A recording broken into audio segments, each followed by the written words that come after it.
Welcome back to The Truth with Trinity, and I am your host, Trinity. And if this is your first time tuning into the podcast, I'd like to send you a warm welcome. Here I talk about issues that happen within the Black community, hopefully for some type of resolution or at least some for thought to go about your daily way. So, without further ado, I'd like to jump into this episode's topic, which is what makes Black women so uptight and defensive. So I wanted to start off with a small disclaimer. This does not refer to every Black man or every Black woman. And there are Black men out there that are gentlemen and they are trying to set examples for other young brothers. I congratulate you and to continue to go forth with your work and just being the wonderful person that you are. But I wanted to ask one question to start off with. Um, Have you ever heard a brother refer to Black women as being uptight, always on the defense? Uh, I don't know if you've heard of a brother or are you that brother? So, you could very well be that brother that has stated that about Black women. And I wanted to go over some of the reasons why sometimes you may get that defensive nature from some Black women. Number one, I wanted to talk about is the infamous term catcalling. So this is usually when a man, out in public places or generally usually out in public, someone that you don't know, if a guy doesn't know this woman and he starts whistling. Okay, so you've ever been walking down the street as a woman and a guy starts whistling, uh, or maybe you've been that brother before. Yelling. So this is yelling, hey, hey, girl, hey, hey, you sexy, hey, thick, hey, hey, bad red bone. Whatever it is, that's referring to the yelling. Um, Also, asking intrusive questions. So let's just say you walk over to a woman and you ask her name or you're trying to start up a conversation, and within the first 2 minutes of conversation, you're asking her questions like, where do you live at? Okay, it's one thing for you to ask for a phone number, and with that, you know, you want to start off with something basic. You know, you want the Black woman to feel like she's not a piece of meat, because I think that does that to any woman, regardless of color. If you yell out something that's derogatory that you feel like is okay, but it's something that makes a woman on guard, especially coming from a man she doesn't know, especially if he gets aggressive, or if a woman, says I'm not interested, or, no thank you, or something of that nature, it's up to you as a man to have enough self-esteem to walk away and say, hey, she didn't want to get my number, or she didn't want me to get her number, or vice versa. But the asking intrusive questions part, especially about asking her where she lives at, and you're just starting to get to know this woman, there's a couple of signs that sends that woman. Number one, that gives off a little creeper vibe. If this is not a woman that's getting paid by the hour, her antennas are going to go up. Just think about it. If a man was talking to your daughter, whether she be a young girl or a grown woman, and he walks across the street from a grocery store and eyes your daughter and asks her, hey, what's going on?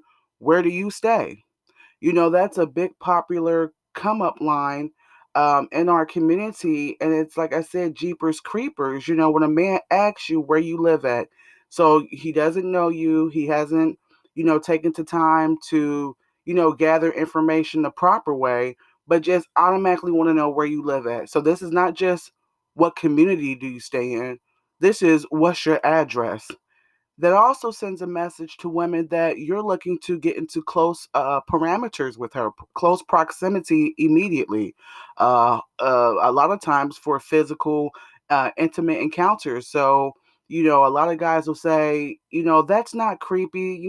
That's projection because it's very creepy. It's very abnormal, and it's very ungentlemanlike. So it's, um, in our community, the last, I would say 60 years, and I mean, a lot of women of other different cultures, have, complained, but, within our race of people, the last 50, 60 years, chivalry has definitely been dead when it comes to, the black man being a gentleman towards his woman.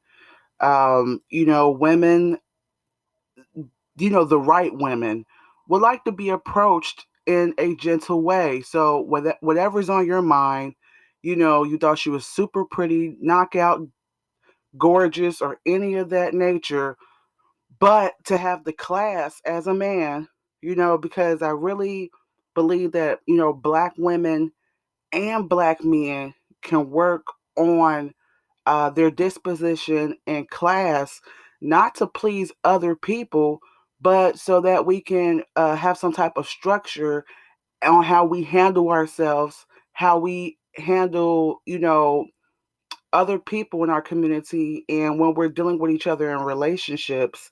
It's called building an empire. It's and it will help with the younger children as well if some of us can correct some of these situations. But to keep going on, um, asking for massages.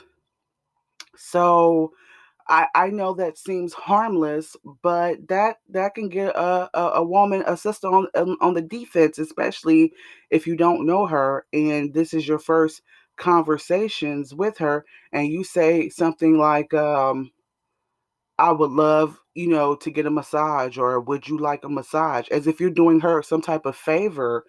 Um, and then, some women will confront a brother and say, are you trying to, get physically active? And he'll say, oh, no, no, no. You'll hear a guy say sometime, oh, no, no, I'm not trying to get physical. How many men have you been with that have did you like that? So they'll flip the script and act like, you've been played so much, but they're trying to get away from their true intention, their true ulterior motive. What kind of motive or intention can you have to want some woman to relax? And as I would say, 8 times out of 10, this is his way in the window of trying to get, gain sex, obtain sex from the woman.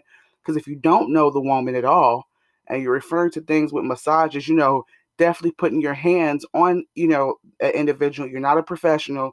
This is not a professional setting. It can definitely be mistaken as, a guy being aggressive, especially for physical uh, encounters. Meeting up, trying to have sex, that's another point.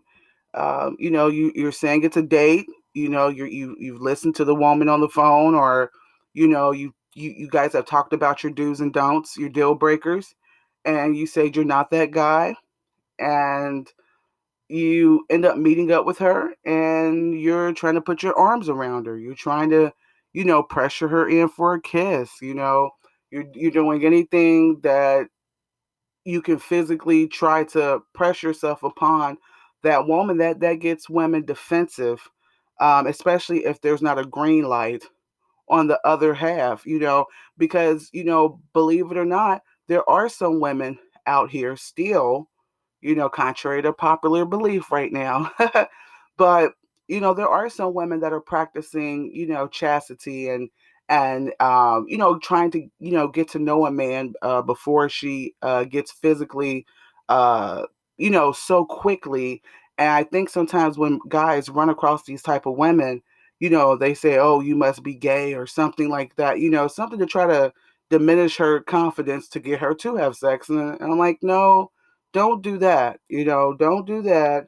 Um, it's best to meet out in an open area where there's other people if you feel that, you can't control yourself to the point where you have to try to extract sex. Another thing is too, I heard some brothers saying, I've heard it now before, a man saying, I'm going to knock her down. I'm gonna knock that one down, man. I don't know, you've heard that before, right? From some guys. And I wanted to spend some time on that too. When you see a woman and she's very attractive, you know, very appealing to the eye. And you might be with your boys or something, and you're like, man, I'm gonna knock that one down. Well, how about we replace that? And how about you replace that as a man and say, I'm going to make that one my wife? Because what's this knocking down business? We can say what we want to say, that words have different meanings, slang, but knock down means exactly what it means. Someone's not upright, someone's low, they're not high. They went from a state of being, like I said, of being in a standing position. Now they're, flat on their back or whatever. They're not in the same position as being upright. And that's not where you as a black man want black women, right? You don't want her knocked down, and then, physically, it's really, in the slang term, referred to, I'm going to have sex with her. So when you hear a guy say, I'm going to knock that one down, I'm going to knock her down, I'm going to have sex with her. And, there's nothing wrong with a man wanting to have sex with a woman. But there is a problem for you just to see women walking down the street and just say, I want to have sex with her. I want to knock her down. So I want to change her state of mind, her well-being. I want her to, think of nothing but me and just have sex with her and then go on to the next woman to knock down. And that's the mentality that's going on in our community, that's causing more damaged women. Okay, and it's given our young black men some type of false sense that there are no repercussions to their actions, and that they don't have any accountability to children, women, and themselves. Okay, and then they want, like I said, they want respect out in the society.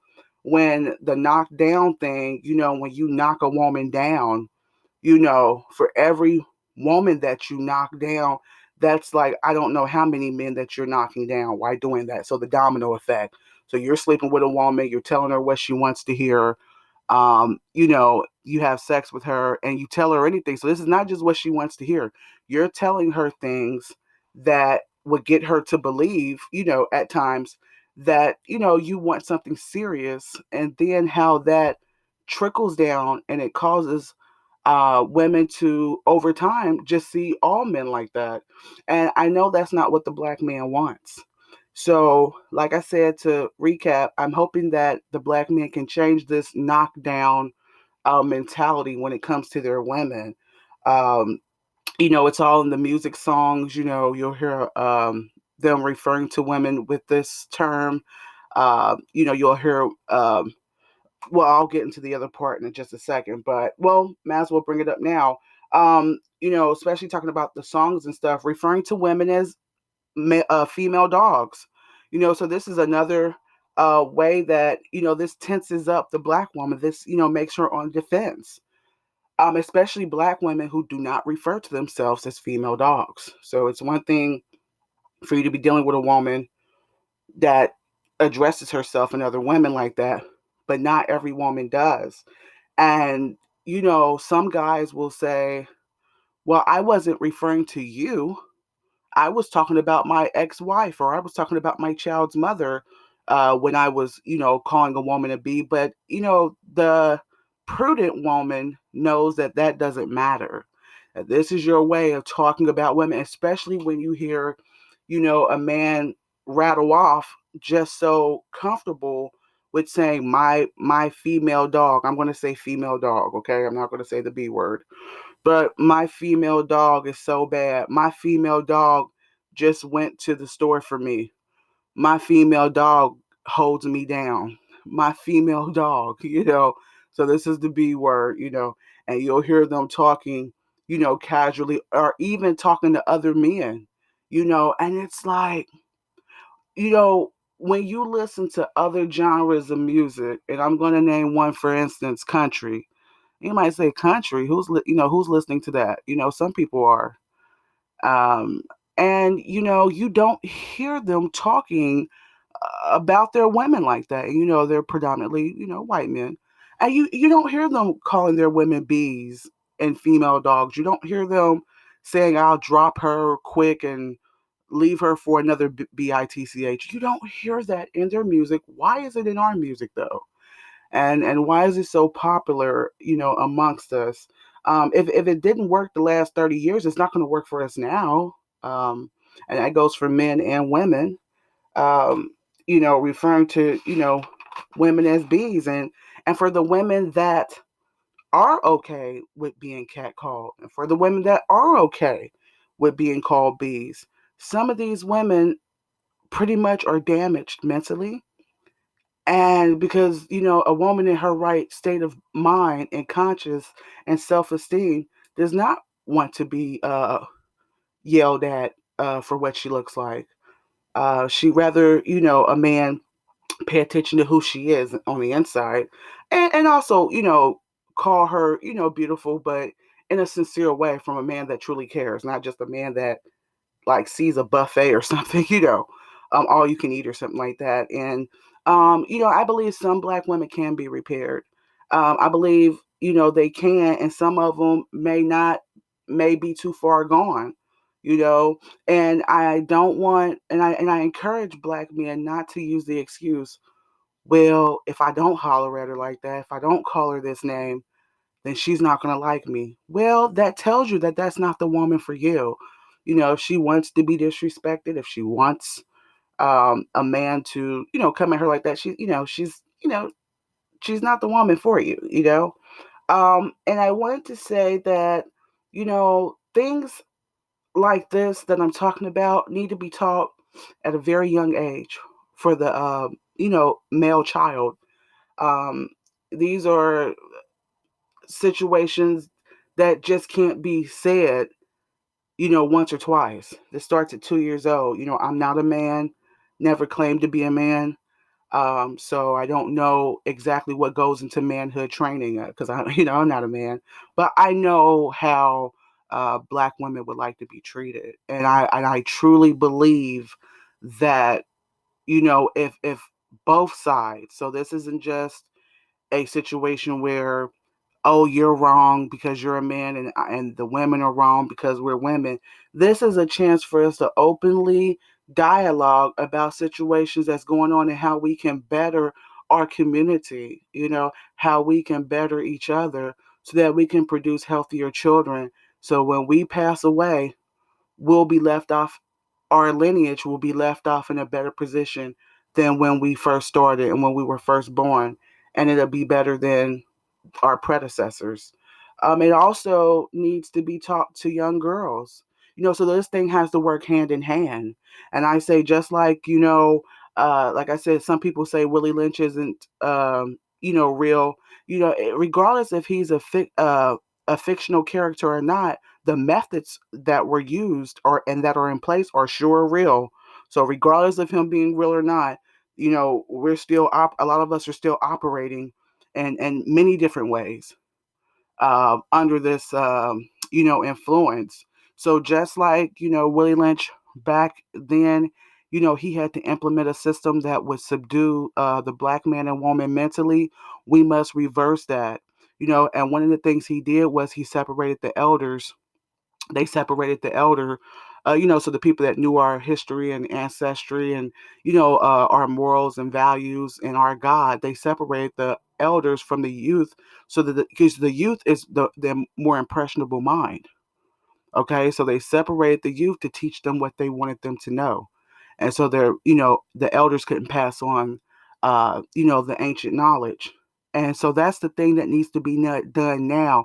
So not separating, not actually physically separating parents from their children, but that's why these characteristics and these mannerisms must be taught at a young age. So let's stop filling our children's heads with something that's going to be poisonous to them. Some of these shows that they watch, a lot of these shows, a lot of, I believe that they shouldn't even be listening to this music, period. Like there's nothing healthy in it for them. And I believe it's just mentally conditioning our people in a way that's just not positive. So that pretty much wraps up this segment. I do have high hopes for our people. I believe that we can be headed in the right direction as a whole. You know, some of us are doing great, but when some of us are left behind, we as a people are still behind. Okay? That pretty much wraps up this segment. It's been a pleasure talking with you. If you'd like to get in contact with me, or if you have any questions or suggestions for the podcast, if you'd like to make a donation, you can at thetruthwithtrinity.com. You can also listen to my podcast on YouTube, Spotify, or Anchor. And always remember, if you can't tell the truth with anyone else, you can with Trinity. Till next time, take care.